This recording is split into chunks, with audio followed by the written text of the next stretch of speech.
A major retail chain in Mumbai recently deployed an AI-driven inventory system that automatically ordered thousands of umbrellas because it misread a local weather forecast as the start of a permanent monsoon season.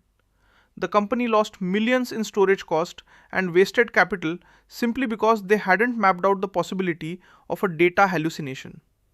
This is exactly why we need an AI risk register. In the language of ISO/IEC 42001, a risk register is a formal tool for documenting identified AI risks, their potential impact, and a planned response. But in simple words, think of it as your project's what could go wrong list. It is not just a static spreadsheet that you fill out once to satisfy a requirement. It is a living, breathing map that tells you exactly where the potholes are on your road to AI success. If you don't take the time to write down the risks, you aren't managing them. You are just gambling with the company's resources. By maintaining this register, you move from being reactive, which is always expensive, stressful, and chaotic, to being proactive, which is calm, professional, and controlled. It turns the unknowns into knowns that you can actually handle. So now that we've mastered the core concept of why a risk register is our essential project roadmap, you might be wondering how we actually identify these threats before they explode. Well, that brings us right into our next step, which is the identification phase. Imagine you are in a high-rise office in New Delhi and you are tasked with identifying every possible fire hazard in the building. You don't just look at the obvious. You check the frayed wiring in the basement, the overloaded power strips in the storage closets, and the blocked paths near the emergency exits.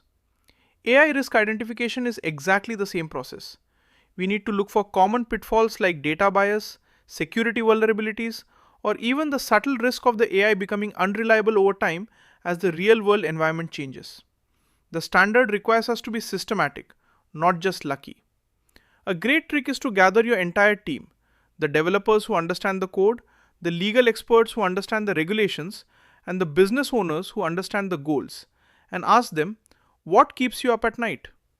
If your lead developer admits, I'm worried the model will lose accuracy if the data source changes suddenly, that is a goldmine entry for your register. You've probably seen it at the office where someone says, oh, that will never happen, and then it does. We are looking for those it might happen moments. We need to document the specific threat, the source of that threat, and the exact AI component it affects. It is about being a detective, not just a bystander. So, now that we've mastered the art of identifying potential dangers, you might be wondering how we figure out which of these problems deserves our immediate attention. Well, that brings us right into our next step, which is risk assessment and prioritization. A financial services firm in Bangalore is using an AI tool to approve credit scores. They identified two distinct risks. First, the coffee machine in the break room might break. And second, the AI might accidentally discriminate against applicants based on gender. Both are risks, but they have very different weights.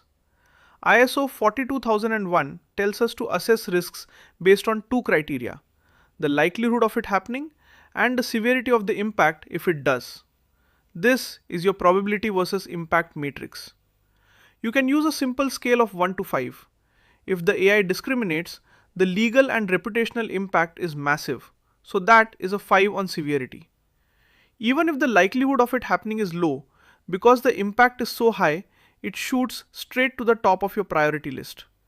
It is like sorting your personal to-do list. You don't do the laundry when the roof is leaking. You prioritize the roof because it ruins the whole house. When you do this, you stop wasting precious time on minor, trivial issues and start focusing your brain power where it actually saves the company from disaster. So now that we have mastered how to rank our risks, so we know exactly what to tackle first, you might be wondering what we actually do once we have identified a high priority threat. Well, that brings us right into our next step, which is risk treatment strategies. You are managing an AI project in Chennai, and you identify a critical vulnerability where sensitive user data could be leaked to an unauthorized server. You now have 4 strategic choices: avoid, transfer, mitigate, or accept. Avoidance means changing the project design so you don't use that sensitive data at all. Transfer means buying insurance or using a third-party vendor who legally takes on the liability. Mitigation is the most common path. You implement a fix, like adding an extra firewall or a human review step to check the data. Acceptance is when you realize the risk is tiny and the cost of fixing it is significantly higher than the potential damage. So you sign off on it and move on.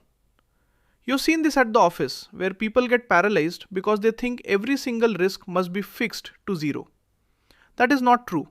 Sometimes the smartest business decision is to accept a minor, calculated risk to keep the project moving forward. But remember, if you accept a risk, you must document why.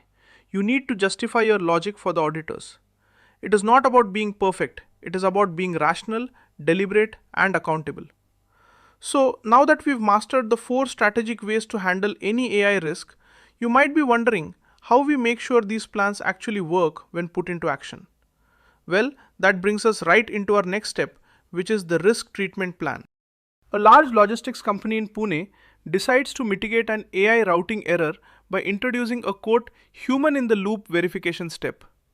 But just saying we'll check it isn't enough for an auditor. You need a formal treatment plan. This is a document that clearly outlines who is responsible, what is the deadline, what resources are needed, and how exactly will we verify that the fix worked. It is the difference between saying I'll get healthy and actually having a gym membership and a grocery list. For an auditor, the treatment plan is the do part of your governance. You need to show that you didn't just worry about the risk, but that you built a bridge over it. You need clear owners. If everyone is responsible, nobody is responsible. Assign a specific name to every single risk treatment. When you have a clear plan, you reduce the chaos of the development cycle. You aren't just scrambling to fix fires, you are executing a strategy. This turns an abstract concern into a concrete project task. So now that we've mastered how to turn our fears into a concrete actionable plan, you might be wondering how we keep this system relevant as our AI evolves. Well, that brings us right into our next step, which is the cycle of monitoring and review. A tech corporation in Kolkata finished a massive audit and felt great. But 6 months later, their AI model was completely different because the market had shifted, and their risk register was gathering digital dust. They were blind to new emerging threats.